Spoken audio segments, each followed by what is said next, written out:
नमस्कार, सवाल इंडिया का में आपका स्वागत है। मेरा नाम है अंकित त्यागी। शाम के 4 बज गए। इस वक्त आप एनडीटीवी इंडिया पर हैं। सबसे पहले ब्रेकिंग न्यूज जो आ रही है उससे शुरुआत करते हैं।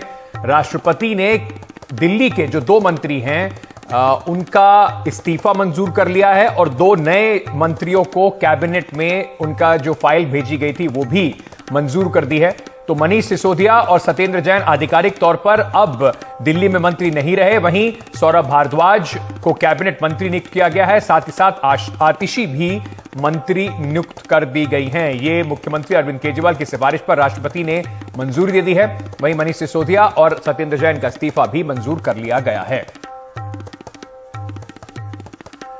तो आम आदमी पार्टी में जो इतने दिनों से उथल पुथल चल रही थी, सरकार में जो उथल पुथल चल रही थी, उसके बाद अगर देखा जाए तो ये पहला ऐसा मौका होगा जब आम आदमी पार्टी को, जब से उनकी सरकार आई है, 2 इतने बड़े कद्दावर मंत्री, सबसे ज्यादा बात मनीष सिसोदिया जो शुरुआत से ही अरविंद केजरीवाल के साथ रहे हैं, उप मुख्यमंत्री शुरू से ही रहे हैं, उनकी जो अरेस्ट होने के बाद, उनकी गिरफ्तारी के बाद जिस तरीके से आम आदमी पार्टी पर लगातार दबाव बढ़ रहा था, उसको देखते हुए इस्तीफा मनीष सिसोदिया ने और सत्येंद्र जैन ने अपना दे दिया था।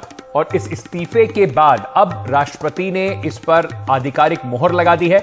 वहीं इन दोनों के बदले 2 और नए चेहरों को जो कैबिनेट में जगह मिलनी थी, सौरभ भारद्वाज और आतिशी, दोनों को मंजूरी भी आधिकारिक तौर पर मिल गई है।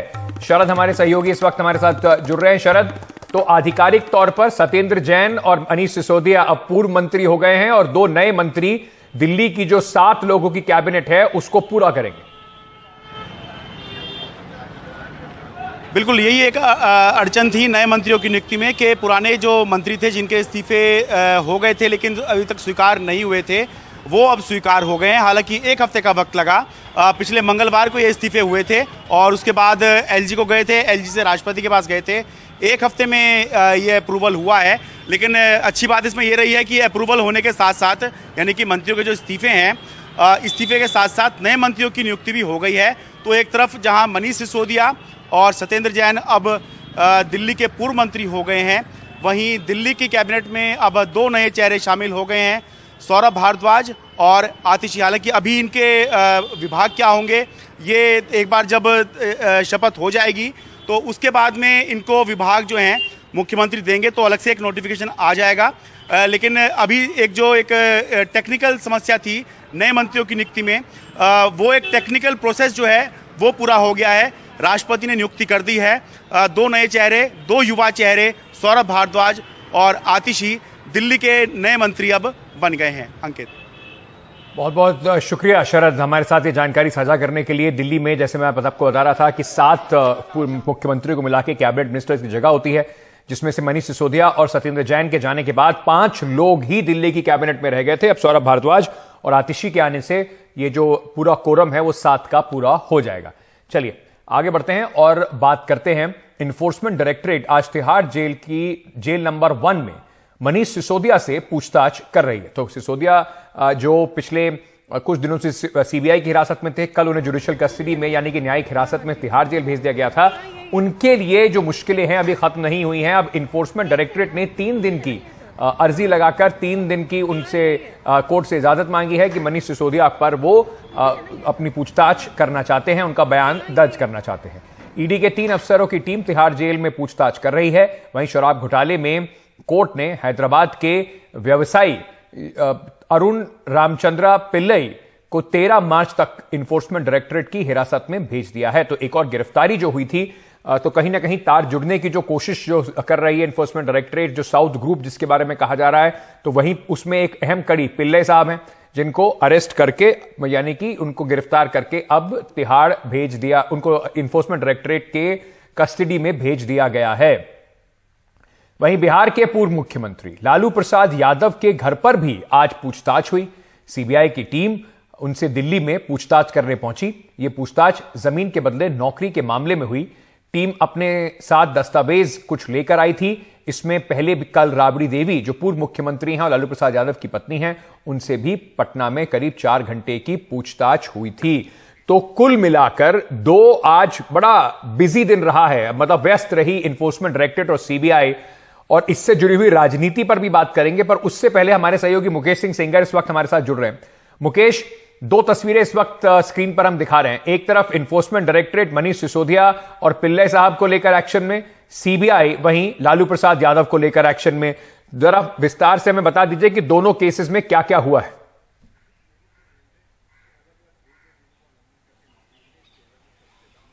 देखिए, पहले बात कर लेते हैं लालू यादव के केस की। इस केस में जो सीबीआई है वो अब दूसरे दौर की पूछताछ कर रही है। सीबीआई की टीम सुबह यहां पर आई थी और सुबह करीब 2 घंटे 20 मिनट पूछताछ की, उसके बाद चली गई थी। और अब दूसरे दौर की पूछताछ लालू यादव और उनकी बेटी मीसा भारती से हो रही है। जहां पर मैं खड़ा हूं ये पंडारा रोड है और यहीं पर मीसा भारती रहती हैं। मीसा भारती के साथ ही उनके पिता लालू यादव रहते हैं। तो जो लैंड फॉर जॉब स्कैम है उस मामले में उनसे पूछताछ हो रही है। कल उनकी पत्नी राबड़ी देवी से 4 घंटे पूछताछ हुई थी। दरअसल ये मामला 2004 से लेकर 2009 के बीच का है, जब लालू यादव रेल मंत्री थे। और आरोप ये लगा कि उस दौरान रेलवे के अलग अलग जोन्स में ग्रुप डी में लालू यादव ने मनमाने तरीके से नौकरियां दी और जिन लोगों की नौकरियां लगीं उनकी ज़मीन जो पटना में थी वो लालू यादव के परिवार के नाम कर दी गई। इसको लेकर रेलवे ने 2021 में सीबीआई से शिकायत की थी। सीबीआई ने 2022 में केस दर्ज किया और इसमें 16 आरोपी थे, जिसमें लालू यादव, उनकी पत्नी राबड़ी देवी, बेटे मीसा और हिमा, इसके अलावा बाकी के जो लोग जिनकी नौकरी लगी थी वो इसमें आरोपी थे। तो इस मामले में सीबीआई चार्जशीट पेश कर चुकी है। कोर्ट जो है कोर्ट ने लालू यादव समेत सभी आरोपियों को समन जारी किया है। उनको 15 मार्च को पेश होना है। तो उसी मामले में सीबीआई लगातार अब राबड़ी देवी के बाद लालू यादव और उनकी बेटी मीसा भारती से लगातार पूछताछ कर रही है। जी वहीं मुकेश, जो इन्फोर्समेंट डायरेक्टरेट है वो भी अब लग रहा था कि सीबीआई के चंगुल से मनीष सिसोदिया निकले हैं तो अब इन्फोर्समेंट डायरेक्टरेट पहुंच जाएगा। वो भी उनके दरवाजे पर दस्तक देने पहुंच गए। जेल में ही पूछताछ चल रही है।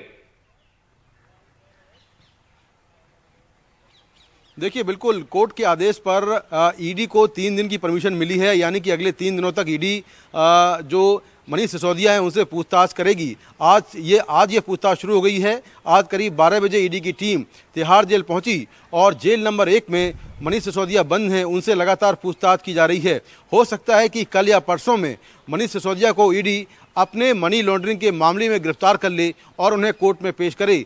अगर कोर्ट में पेश करेगी तो ईडी फिर उनकी रिमांड मांगेगी और रिमांड मिलता है तो फिर मनीष सिसोदिया ईडी की रिमांड पर रहेंगे। वहीं इस मामले में एक और आरोपी गिरफ्तार किया गया है, जिसका नाम है अरुण रामचंद्रन पिल्लई। ये हैदराबाद का रहने वाला है और साउथ की लिकर लॉबी से जुड़ा हुआ है। इसको आज कोर्ट में पेश किया गया और वहां पर ईडी ने कहा कि आरोपी जांच में सहयोग नहीं कर रहा है। उसके बाद कोर्ट ने आरोपी को 13 मार्च तक के लिए ईडी की रिमांड पर भेज दिया है। तो इस मामले में ईडी अभी तक 11 आरोपी गिरफ्तार कर चुकी है। अगर मनीष सिसोदिया कल या परसों में गिरफ्तार होते हैं तो कुल 12 आरोपी इस केस में गिरफ्तार हो जाएंगे। जी, तो इन्फोर्समेंट डायरेक्टरेट जो है वो लगातार एक के बाद एक गिरफ्तारियां कर रही है। क्या उसका शिकंजा मनीष सिसोदिया तक भी पहुंचेगा और किन लोगों को गिरफ्तार करेंगे ये देखना भी बाकी है, क्योंकि जांच अभी इस पर चल रही है। मुकेश, बहुत बहुत शुक्रिया हमारे साथ जुड़ने के लिए। अब आप सोचेंगे कि मैं क्यों एक के बाद एक ये भूमिका बना रहा था कि देखिए विपक्ष के नेताओं को कैसे इन्फोर्समेंट डायरेक्टरेट और सीबीआई उनसे पूछताछ कर रही है।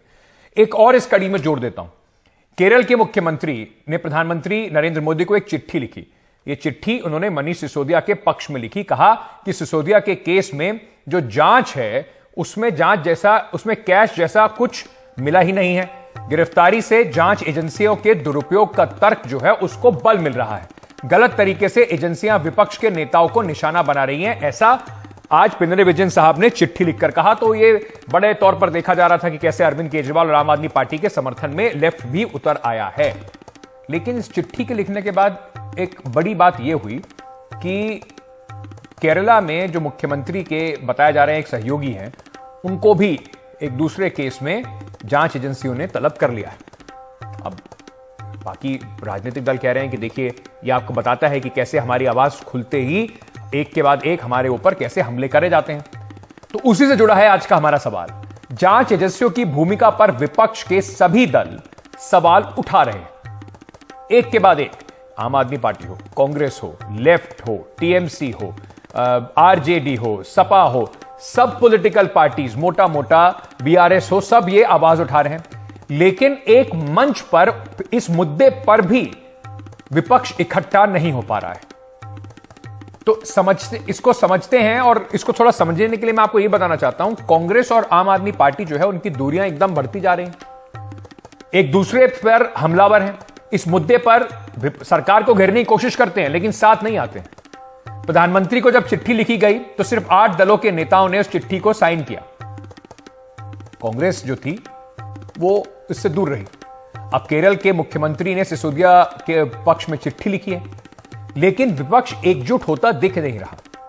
कल कांग्रेस की प्रेस कॉन्फ्रेंस में जो वहां की कांग्रेस की स्पोक्सपर्सन उन्होंने यहां तक कह दिया कि आम आदमी पार्टी को यह तय करना चाहिए कि वो बीजेपी की बी टीम कब तक बने रहेंगे। तो बड़ा सवाल यह है कि बिखरा विपक्ष कैसे देगा इस मामले में भी मोदी को चुनौती, और जांच एजेंसियों के मुद्दे पर क्या एक रणनीति बन सकती है, या अलग अलग ही विपक्ष खड़ा होकर अलग अलग अपने तर्कस से तीर निकाल के चलाता रहेगा। विजय जौली साहब इस वक्त हमारे साथ जुड़ रहे हैं, नेता है भारतीय जनता पार्टी के। विंग कमांडर अनुमा आचार्य इस वक्त हमारे साथ जुड़ रही हैं, प्रवक्ता हैं कांग्रेस पार्टी की। हमारे साथ जैस्मिन शाह साहब जुड़ रहे हैं, आम आदमी पार्टी से हैं, और हमारे साथ हेमंत अत्री साहब हैं, वरिष्ठ पत्रकार हैं। आप सभी का बहुत बहुत स्वागत, शुक्रिया हमसे जुड़ने के लिए। मैं सबसे पहले आपसे ही शुरू करना चाहूंगा अनुमाचार्य जी, ये जो पूरा मामला है, कांग्रेस जानबूझ के दूरी बना रही है, या आपको लगता है कि विपक्ष आपसे दूरी बना रहा है खुद? मतलब एक कांग्रेस के बिना एक विपक्ष का गठजोड़ बन रहा है जब यह बात होती है किस तरीके से एजेंसीज का बेजा इस्तेमाल होता है। विपक्षी पार्टियां मिलकर चिट्ठी लिखती हैं, आप उसमें नहीं होते, आपको किसी ने उसके बारे में बताया नहीं, ऐसा कांग्रेस के प्रवक्ता ने कहा।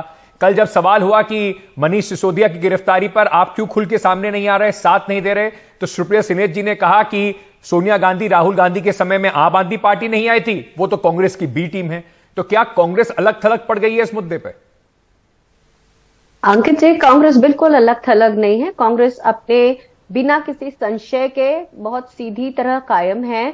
जो ये शराब नीति थी, इसके बहुत सारे ऐसे मुद्दे हैं, चाहे वो खुले में शराब बेचने से लेकर हो, या कॉन्सेंट्रेशन ऑफ, जो भारतीय जनता पार्टी की जिस बात से हम हमेशा जिस पर हम आपत्ति करते हैं कि कुछ चुनिंदा लोगों के पास ही हर चीज को केंद्रित कर देना, तो ये सारी चीजें इस शराब नीति को खराब बनाती है। और ये हम इसलिए इसके पक्ष में नहीं है, हमने तो बल्कि इसकी शिकायत ही की है। तो आज इसकी, हाँ, पर एक बात और हम कहना चाहेंगे जो आपने कल सुनी है कि बीजेपी की सरकार के 7 सांसद, 8 विधायक के रहते हुए भी ये शराब नीति ये लेकर आए थे। तो आज बीजेपी का कुछ कहना एक तरह का ड्रामा ज्यादा लगता है, और कांग्रेस अपने मुद्दे पर कायम है। दूसरी चीज ये आप कह रहे हैं कांग्रेस अलग थलग कहाँ है? कांग्रेस का जो भी आप देखिए, अभी जैसे मल्लिकार्जुन खड़गे जी ने जब आह्वान किया तो कांग्रेस के साथ में विपक्ष के लोग हैं, लेकिन केवल आम आदमी पार्टी की दिक्कत ये है कि वो समझ नहीं पा रहे हैं, या वो जानबूझ के ऐसा कर रहे हैं कि उनको किसके मुद्दों से, किसके सिद्धांतों से ज्यादा प्रॉब्लम है। पर अनुमा जी, मैं जैस्मिन से इसका जवाब लेते हैं, लेकिन उससे पहले आपने आम आदमी पार्टी की बात कही। टीएमसी आपके साथ खड़ा नहीं होना चाहती, हमने चुनावों में देख लिया जो अभी नॉर्थ ईस्ट के हुए, उसके बाद जो रिजल्ट आए, टीएमसी ने कहा कि कांग्रेस ने जो भूमिका निभाई उससे विपक्ष को नुकसान हुआ। हम बीआरएस आपके साथ खड़ा नहीं होना चाहता, केसीआर साहब को आपकी बात समझ में नहीं आती, वो आपके साथ कहीं पर भी खड़े नहीं हुए, कोई मंच साझा नहीं कर रहे। अगर इन बात करें हम पिनरई विजयन साहब की, वो भी आम आदमी पार्टी के साथ खड़े हुए दिखाई पड़ते हैं। नीतीश कुमार अभी पूरी तरीके से अपनी बात को खोल नहीं पाए, सीधे तरीके से आपके साथ भी नहीं खड़े दिखाई पड़ रहे हैं। चिट्ठी जो लिखी जाती है उसमें आपको अलग रख के आरजेडी भी साथ में होती है, एनसीपी भी साथ में होती है। तो क्या कांग्रेस को, जैसे बार बार बीआरएस के एक नेता से मैं इंटरव्यू कर रहा था, उन्होंने ये कहा कि कांग्रेस को अभी भी शायद ये समझ नहीं आ रहा है कि उसकी वो स्थिति नहीं रही जो आज से 20 साल 25 साल पहले होती थी। देखिए, कांग्रेस केवल अकेली पार्टी है जो देश के मुद्दों को सबसे ज्यादा शिद्दत से उठा रही है। और आपने देखा है, नीतीश कुमार जी ने इतना बड़ा बयान दिया कि अगर कांग्रेस चाहे तो बीजेपी नहीं रहेगी 2024 में, तो कितना बड़ा बयान दिया। और आप कहते हैं उनका कुछ समझ में नहीं आ रहा है। हमारे साथ आरजेडी है, एनसीपी हमारे साथ है, शिवसेना हमारे साथ है, उद्धव ठाकरे। तो आपको कैसे लगता है कि केवल एक पार्टी या 2 पार्टी के ना होने से, और ये आप क्यों कहते हैं कि विपक्ष एक साथ है, या नहीं है, उसकी जिम्मेदारी केवल कांग्रेस पर है। ये सबकी उतनी ही जिम्मेदारी है। अगर आम आदमी पार्टी है और अगर उसको बीजेपी के जिस तरह की तानाशाही उससे फर्क है, तो आम आदमी पार्टी को भी साथ आना चाहिए। जो अनुमा जी कह रही हैं उस पर आपका जवाब चाहूंगा कि विपक्ष की जिम्मेदारी सारी कांग्रेस की थोड़ी है। अब आप लामबंद होना चाहते हैं, ऐसा उदाहरण इतिहास में थर्ड फ्रंट का आपको कई बार दिखेगा, जो बिना कांग्रेस के साथ लिए उसका सक्सेस रेट जो है वो बहुत ज्यादा नहीं है। तो क्या आपको ऐसा लगता है कि विपक्षी एकता का पिविटल अरविंद केजरीवाल बनेंगे, बिना कांग्रेस के भी आप ये कर सकते हैं? अंकित, कांग्रेस को अभी भी लगता है कि भारत 20-30 साल पहले का भारत है, कि जहां पे अगर कांग्रेस सत्ता में नहीं है तो ऑपोजिशन का कोर हमेशा कांग्रेस ही रहेगा। उनको लगता है 100 साल तक यही परिस्थिति जाएगी। आज ये देश के लिए खुशी की बात है कि जब मनीष सिसोदिया जी के ऊपर गलत और फॉल्स केस के जरिए उनको अंदर डाला गया, तो देश का सारा विपक्ष, और आज आपने जैसे बात करी पिनरई विजयन साहब भी बाहर खुल के आए और खुल के उन्होंने बोला कि ये एक अनप्रेसिडेंटेड मोमेंट है कि आपने पूरी तरह से ईडी और सीबीआई को विपक्ष के ऊपर छोड़ दिया है। लेकिन कांग्रेस तब क्या कर रहा है? कांग्रेस चुप नहीं है, कांग्रेस लड्डू बांट रहा है। कांग्रेस सत्येंद्र जैन जी और मनीष सिसोदिया जी के पोस्टर को अपने ऑफिस के बाहर चिपका रहा है। ये कह रहे हैं कि जब सोनिया गांधी जी पे केस हुआ तो हमने समर्थन नहीं दिया। अरे, हमने लड्डू नहीं बांटे, हमने संयम रखा। और हमने कई बार, आप जाके तब के भी टीवी डिबेट देख लीजिए, हमने कहा कि ये विपक्ष के ऊपर आप हमला कर रहे हैं, बीजेपी को हमने आरोप किया। लेकिन ये जब सत्येंद्र जैन जी के अंदर जाने पे भी इन्होंने लड्डू बांटे और आज ये भी कर रहे हैं, तो ये दिख रहा है कि कांग्रेस के को खुद ही नहीं पता कि उसकी पोजीशन इस पे क्या है। लेकिन मैं आपको एक चीज आज बता दूं अंकित, आज ये चीज साफ हो गई है। आज ये जो बीजेपी के एमएलए का केस जो चल रहा था कि 8 करोड़ रुपए मिले, ईडी और सीबीआई तो बीजेपी ने लगाई नहीं, आज पता चला कि उसे बेल मिल गई। मतलब जिसके घर पे या दफ्तर पे 8 करोड़ का कैश मिलता है बीजेपी के एमएलए को, उसको बेल मिल जाती है। मुकुल रॉय, शुभेंदु अधिकारी जैसे लोगों पर ईडी सीबीआई पर जैस्मिन, तरह से क्या मैं आपसे दिए जाते हैं। जी, मैं क्या आपसे ये पूछ सकता हूं, कहीं ना कहीं आम आदमी पार्टी को भी तो अपनी ताकत का कुछ आकलन जो है वो गलत नहीं हो रहा, या आपको लग रहा है कि जिस अंग्रेजी में कहते हैं you are punching above your weight? Pan India अगर फिलहाल किसी की सबसे ज्यादा प्रेजेंस है तो वो कांग्रेस पार्टी की है, तो आम आदमी पार्टी को कांग्रेस की लीडरशिप को एक्सेप्ट करने में क्या दिक्कत है ऑपोजिशन की? देखिए, लीडरशिप केवल नंबर से नहीं होता है कि आपके पास इतने साल पहले इतने आ गए थे। There is a moral leadership also that is required in this nation. आज कांग्रेस की जो स्थिति है, उनके दिल्ली के चैप्टर को पता नहीं कि उनके पंजाब का चैप्टर कैसे रिएक्ट करने वाला है। उनके जो नेशनल लीडर्स हैं वो कुछ और कहते हैं, स्टेट की लीडरशिप कुछ और कहती है। तो मेरे ख्याल से हमें कांग्रेस की बात नहीं करनी चाहिए। देश के लोगों को एक फ्यूचरिस्टिक लीडरशिप चाहिए जो कॉमन मुद्दों पे, जो पूरी, बिकॉज ये कोई ऑपोजिशन का मुद्दा नहीं, ये डेमोक्रेटिक फाउंडेशन का मुद्दा है। ठीक है, आपने पूरी तरह से ऑपोजिशन को ध्वस्त करने का प्लान बना दिया है, ईडी और सीबीआई को अपना एक पॉलिटिकल विंग बना दिया है। ठीक है, इसमें भला किसको क्यों? विजय जॉली साहब, ईडी और सीबीआई को पॉलिटिकल विंग बनाकर इस्तेमाल करती है बीजेपी। जहां सरकार बन जाए, जहां एमएलए इधर से उधर हो जाए वहां ठीक, जहां ना हो पाए, विपक्ष की सरकार हो तो वहां पर ईडी सीबीआई का दुरुपयोग करें। लगातार विपक्ष की सारी पार्टियां कह रही हैं, एक स्वर में कह रही हैं, नहीं कह रही हैं, ये एक अलग बात है, लेकिन कम से कम आरोप तो बिल्कुल यही लग रहा है आप पर। देखिए, भारतीय विपक्ष एकजुट रहे या बिखरा हुआ रहे, लेकिन नरेंद्र मोदी और भारतीय जनता पार्टी के शासन में भ्रष्टाचारी बाहर नहीं रहेंगे। और मैं सीबीआई को, ईडी को और जांच एजेंसीज के इम्पार्शियल अधिकारियों को प्रणाम करता हूं और सलाम करता हूं, जो निडर होकर जिस प्रकार से ऑपोजिशन पार्टी देश के अंदर एक मिथ्या, एक झूठा फैक्ट बेचने की कोशिश कर रही हैं कि these all agencies are working against the opposition leaders, is totally false and farce. यही आम आदमी पार्टी जो कल तक कहती थी हमें कोर्ट से राहत मिल जाएगी, पहले इनके अपने शराब मंत्री मनीष सिसोदिया को 2 दिन के लिए भेजा गया, फिर उसके बाद 4 दिन के लिए कोर्ट ने उनको रिमांड पर भेजा, अब 12। मुझे लगता है जॉली साहब का जो कनेक्शन है वो कट गया। कोशिश करते हैं दोबारा जो उनके पास जाने की, क्योंकि उनसे मुझे एक बड़ा अहम सवाल पूछना था। ठीक कह रहे हैं कि मोदी जी के राज में जो भ्रष्टाचारी हैं उन्हें किसी भी तरीके से एजेंसीज छोड़ेंगी नहीं, लेकिन कुछ ऐसे लोग जरूर हैं जो अगर बीजेपी में आ जाएंगे तो वो मुख्यमंत्री बन जाएंगे, मंत्री बन जाएंगे, और फिर उनके ऊपर एजेंसीज क्या करेंगे, इसका सवाल पूछने से पहले जॉली साहब का कनेक्शन जो है वो कट गया, दोबारा जाएंगे उनके पास। अत्री साहब हमारे साथ जुड़ रहे हैं। अत्री साहब, विपक्ष की जो एकता की एक, अब तो इसे मिथ्या ही मान लीजिए, क्योंकि चिट्ठी लिखने में 8 दल साथ आते हैं, वही दल कांग्रेस को अलग रखते हैं, और कांग्रेस के साथ अलग अलग राज्यों में उनकी सरकारें भी चल रही हैं। तो ये जो गुत्थी है ये कैसे सुलझेगी विपक्ष की? क्या लड़ाई इस बात की है कि मोदी के सामने सबसे बड़ा नेता मैं हूं, चौधरी हम? नहीं अंकित जी, इसमें इसको थोड़ा सा दूसरे तरीके से देखना पड़ेगा आपको। जब इंदिरा गांधी ने देश में इमरजेंसी लगाई थी और उसके बाद जिस तरीके से सारी पार्टियां सबने चुनाव अलग अलग लड़ा था, कोई गठबंधन नहीं बना था, हम इसको ओवररेट कर रहे हैं विपक्षी एकता को। आज की तारीख में सारी की सारी विपक्षी पार्टियां जो है वो पीड़ित है, और वो पीड़ित किस चीज से है?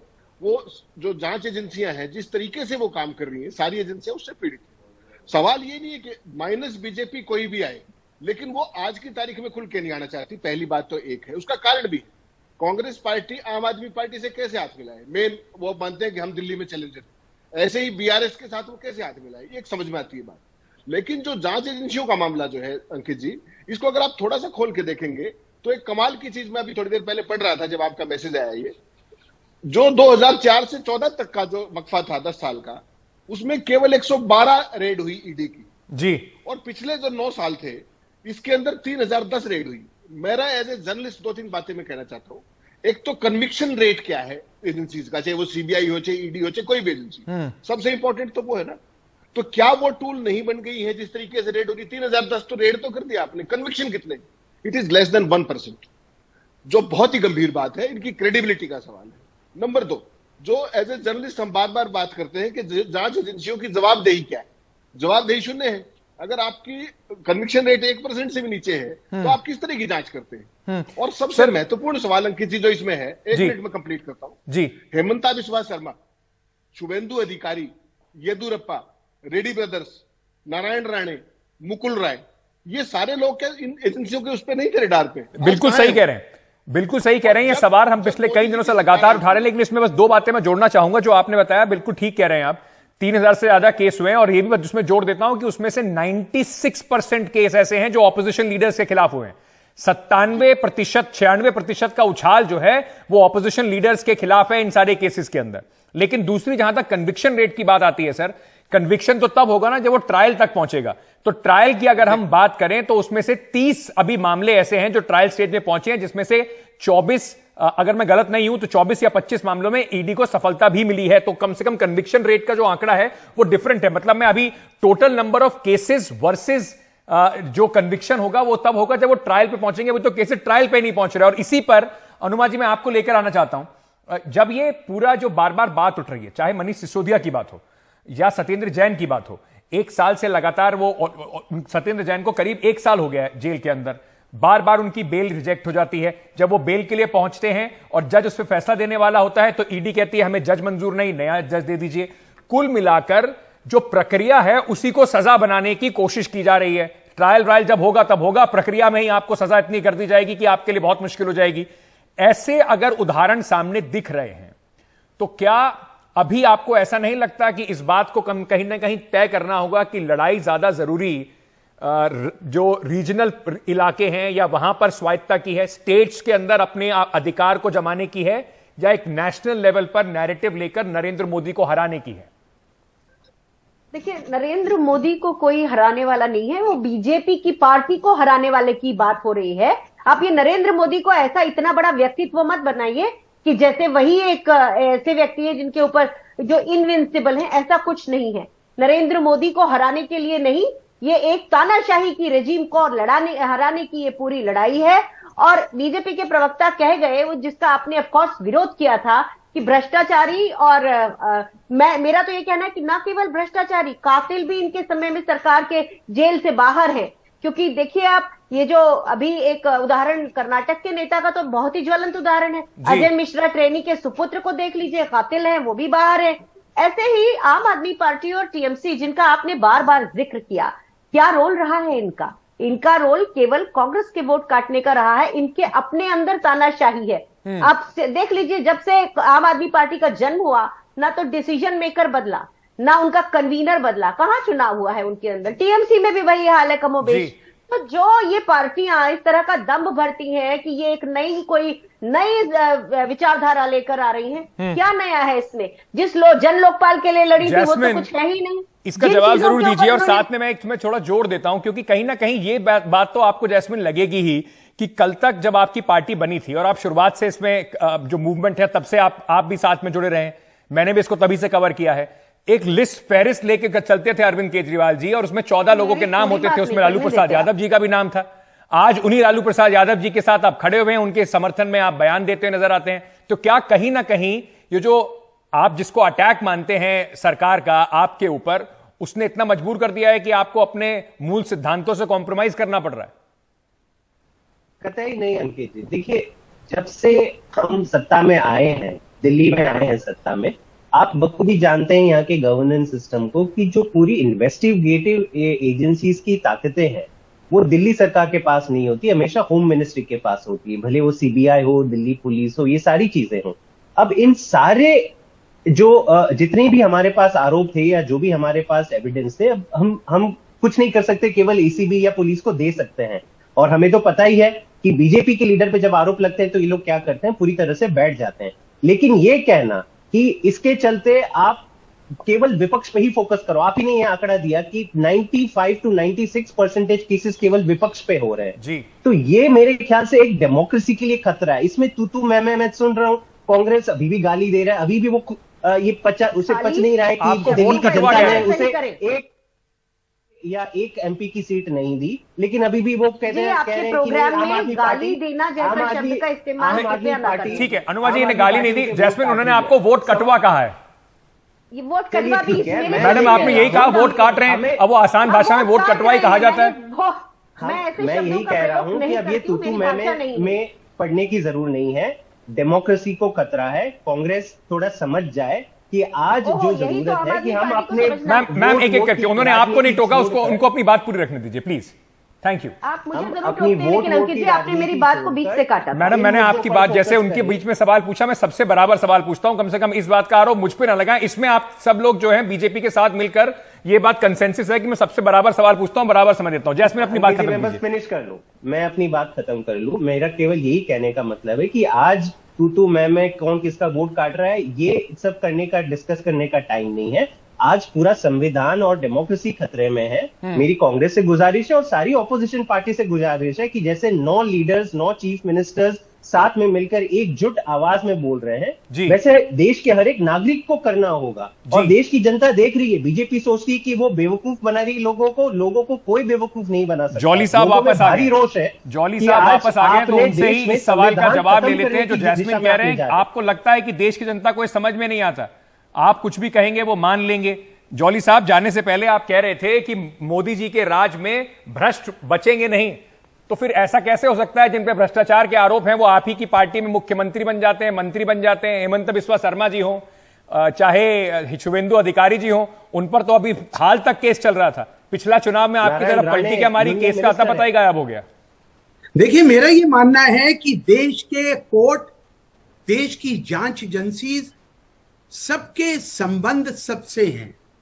कोई भी विपक्षी पार्टी जिसको ये लगता है कि उसके साथ बेइंसाफी हो रही है, उसके नेता भ्रष्टाचार करते रहेंगे, स्कॉट फ्री रहेंगे, कोर्ट ऑफ लॉ से भी उनको राहत मिल जाएगी, वो स्थिति नहीं है। ये कांग्रेस को भी, आम आदमी पार्टी को भी, समाजवादी पार्टी को भी और अन्य पार्टियों को भी समझना पड़ेगा। पर जॉली साहब, ऐसा थोड़ी है कि हम किसी को भी उठा के अंदर कर देंगे और बाद में हम कहेंगे कि कोर्ट से जाके आप छूट जाइए। अगर कोर्ट से छूटने की बात ही है तो संजय राउत के केस में एनफोर्समेंट डायरेक्टरेट को इतनी तगड़ी लताड़ लगाई गई, कहा गया कि उनको अरेस्ट करने की कोई आवश्यकता नहीं थी। क्या एक्शन हुआ ईडी अधिकारियों के खिलाफ? देखिए, ये तो कोर्ट तय करेगा, ये आपकी मीडिया की डिबेट तय नहीं करेगी, ना विपक्षी पार्टियों के झूठे आरोप तय करेंगे। दिल्ली के अंदर हजारों करोड़ रुपए का शराब की नई पॉलिसी जो आम आदमी पार्टी ने बनाई और आम आदमी पार्टी ने उसको वापस ले लिया, उसके लिए कौन जिम्मेदार है? और ये आम आदमी पार्टी के नेता कल तक कहते थे हमारे नेता को तो कोर्ट से राहत मिलेगी। अब मैं पूछना चाहता हूं जैस्मीन जी से और अन्य आम आदमी पार्टी के नेताओं से, क्या ये सच नहीं है? अगर कोर्ट ने आपके नेता को 14 दिन की तिहाड़ जेल में अब भेजा है, सर वो और पहले प्रोसेस है सर, जैन को भेजा था, सर वो और प्रोसेस है, के नेता सर वो प्रोसेस है, 10 तारीख को बेल एप्लीकेशन लगी है, वो प्रोसेस है, उसको हम इस तरह से प्रस्तुत ना करें कि उसमें कोर्ट ने कुछ विपक्ष में टिप्पणी कर दी है या कुछ और हो गया। वो प्रोसेस का मामला है। जौहरी जी, आप मुझसे ज्यादा बेहतर जानते हैं, इतने सालों से आप राजनीति में हैं। ये प्रोसेस है सर, 5 दिन की रिमांड मिली है, रिमांड के बाद 2 दिन और बढ़ा दिया गया, अब उनको फिर से न्यायिक हिरासत में भेज दिया गया। अंत में अत्री साहब, मैं आपसे जाते जाते पूछना चाहता हूं, विपक्ष की समस्या क्या शायद ये है कि सबको विपक्ष में प्रधानमंत्री बनना है, तो प्रधानमंत्री बनना है तो अपने अपने जो एम्बिशंस हैं वो शायद इस विपक्षी एकता में या एकजुट होकर सरकार के खिलाफ आवाज उठाने के आड़े आ रहे हैं। नहीं अंकित जी, बिल्कुल ठीक कह रहे हैं आप। इसी गलतफहमी का शिकार इस देश का विपक्ष है। लेकिन मेरी तो चिंता दूसरी है कि जब तुम्हारे पास कोई संख्या ही नहीं है, तुम किस चीज के लिए लड़ रहे हैं? सबसे पहली बात तो है कि संख्या बढ़ाएं। जो 77 का मैं जिक्र कर रहा था कि सभी पार्टियों ने चुनाव लड़ा और उसके बाद एक प्लेटफॉर्म बन गया। आज की तारीख में है कि प्रधानमंत्री सारे हैं, पल्ले किसी के कुछ है ही नहीं। अगर आप देखेंगे दिल्ली में केजरीवाल साहब प्रधानमंत्री पद की दावेदारी की बात करते हैं, उनकी लोकसभा में एक भी सीट नहीं है। इसी तरीके से तमाम जो दूसरी पार्टियां हैं, महत्वाकांक्षा होना अच्छी बात है राजनीति में, मैं इसको बुरा नहीं मानता, लेकिन व्यवहारिक धरातल पर जब आप देखेंगे किस पार्टी का कितना वजूद है, नहीं है। हाँ। और हालत तो ये है कि जिस तरीके से क्योंकि समय मेरे पास बिल्कुल खत्म हो गया, ये बात बिल्कुल सही है और शायद इसी पर विपक्षी एकता, क्योंकि कहीं ना कहीं एक बात ये भी समझनी पड़ेगी कि जब जितना ज्यादा ये बात होगी कि सब इकट्ठे हो जाएं, सब इकट्ठे हो जाएं, शायद मोदी जी के और बीजेपी के लिए बड़ा आसान होगा कि देखिए सब इकट्ठे हो गए, तो चुनाव इकट्ठे होके प्रीपोल अलायंस पर लड़ने से शायद बेहतर मॉडल विपक्ष के लिए यह होगा कि कम से कम एक कॉमन अंडरस्टैंडिंग के साथ जो जहां मजबूत वहां बाकी लोग उसका सहायता करें, तो शायद एक मजबूत विपक्ष खड़ा दिखाई पड़ेगा। लेकिन अभी चुनाव आने में 300 से ज्यादा दिन बाकी हैं। आगे आगे देखिए अभी इसमें क्या क्या और करवटें बदलते हैं। बहुत बहुत शुक्रिया आप सभी का हमारे साथ जुड़ने के लिए। छोटा सा एक ब्रेक ले रहे हैं और ब्रेक के बाद वापस आएंगे। खबरों का सिलसिला सवाल इंडिया का में जारी है।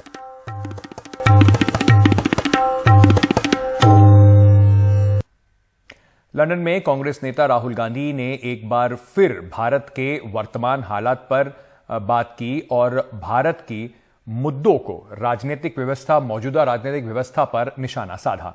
राहुल गांधी ने एक कार्यक्रम में कहा कि भारत में विपक्ष को दबाया जा रहा है और संसद में उनके माइक को भी बंद कर दिया जाता है, उन्हें बोलने नहीं दिया जाता। इस बीच राज्यसभा में उपसभापति हरिवंश राय ने राहुल गांधी के आरोपों को आधारहीन बताया। बीजेपी ने भी इस मामले पर राहुल गांधी पर निशाना साधा। It shocked me at how successful they've been at capturing the different institutions of our country. The press, the judiciary, parliament, election commission, all the institutions are under pressure, under threat and controlled in one way or the other. So the conversation, the voice that was free flowing, the debates, those have all stopped. Some of the biggest decisions taken, demonetization, which is demonetization of the Indian currency, we were not allowed to debate in Parliament. Right? The farmers' bills, where large numbers of farmers were out in the street, we were not allowed a conversation in Parliament. The GST, we were not allowed. When Chinese troops entered our territory, we were not allowed to have a conversation in Parliament. मैं किसी व्यक्ति विशेष की बातों के संदर्भ में कुछ नहीं कहूंगा, लेकिन अपने अनुभव के आधार पर कहना चाहूंगा कि यह नितांत असत्य, बेबुनियाद, आधारहीन, nothing can be more false than this. मैं पिछले 9 वर्षों से संसद में हूं और मैं अपने अनुभव से कह सकता हूं कि इस तरह की बात किसी से आज तक न सुनने को मुझे मिली, न मेरी जानकारी में। भारतीय संसद लोकतंत्र का जीवंत स्वरूप है। 1952 से जिन परंपराओं, जिन नियमों, जिन ट्रेडिशंस, जिन व्यवस्थाओं के तहत संसद चलती रही है, आज भी उन्हीं के तहत चल रही है। क्या बोल रहे हैं कि भारत में हमें बोले नहीं दिया जाता। अभी देश घूम कर के आए ना, एकता यात्रा में, अपनी जोड़ो यात्रा में, सब जगह बोले, अपशब्द बोले, गाली दिया। अभी सदन में आप लोगों ने सुना होगा, लंबा भाषण हुआ एक व्यापारिक संस्थान को लेकर करके। अब जब देश की जनता उनको न सुनती है न समझती है और उनका समर्थन करने की बात तो दूर, तो विदेश में जाके विलाप करते हैं। अपने भाषणों में भारत के लोकतंत्र, भारत की संसद, भारत की जनता, भारत की राजनीतिक व्यवस्था, भारत की न्याय व्यवस्था और भारत की सामरिक सुरक्षा, सबका अपमान किया है। प्रधानमंत्री नरेंद्र मोदी ने प्रचंड गर्मी को देखते हुए अपने आवास पर एक उच्च स्तरीय बैठक की। इस बैठक में फसलों पर मौसम के प्रभाव की बात हुई और साथ ही साथ प्रधानमंत्री ने निर्देश दिया कि गर्मी में लगने वाली आग को देखते हुए सभी अस्पतालों में आग ऑडिट जो है वो किया जाए।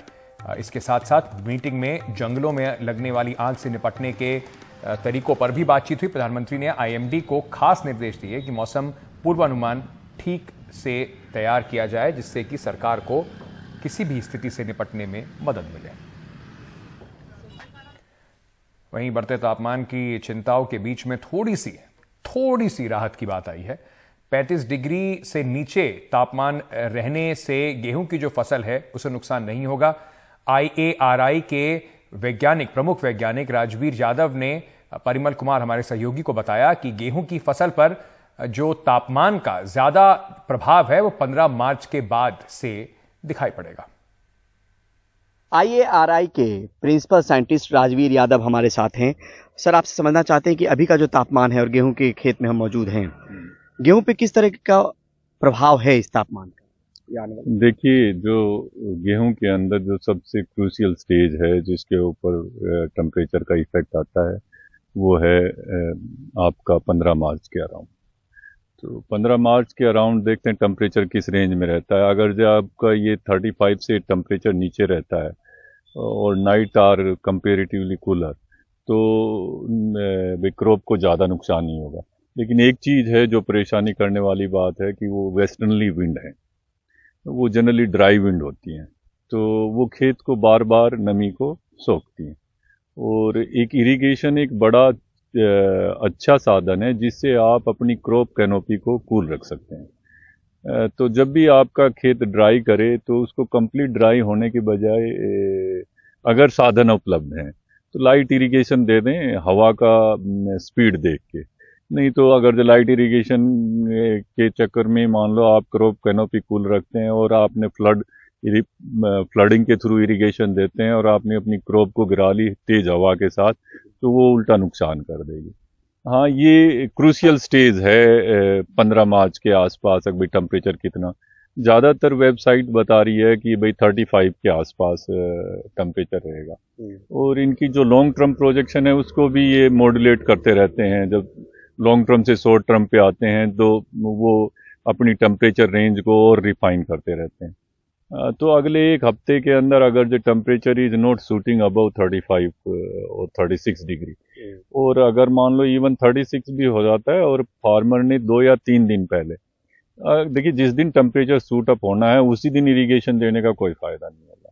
अगर आप 2 या 3 दिन पहले या 4 दिन पहले आपने फील्ड के अंदर इरिगेशन दे दी तो वो कम से कम 10 दिन तक उसके अंदर नमी रखेगा। बहुत शुक्रिया। नई दिल्ली से Parimal Kumar, NDTV India. IIT Mumbai में पढ़ने वाले छात्र दर्शन सोलंकी की खुदकुशी के मामले में आईआईटी मुंबई द्वारा बनाई गई जांच कमेटी की रिपोर्ट सामने आ गई है। रिपोर्ट में जातिगत भेदभाव की बात को नकारा गया है। ये कहा गया है कि खराब मार्क्स के चलते दर्शन ने ये कदम उठाया। आपको बता दें कि दर्शन का परिवार जो है इस मामले में कॉलेज प्रशासन और प्रबंधन के ऊपर और कुछ छात्रों पर दर्शन पर भेदभाव करने का आरोप लगा रहा था। दर्शन के पिता को शक है कि उनके बेटे की हत्या हुई है। इसको लेकर मुंबई में कई जगह पर प्रदर्शन भी हो चुके हैं।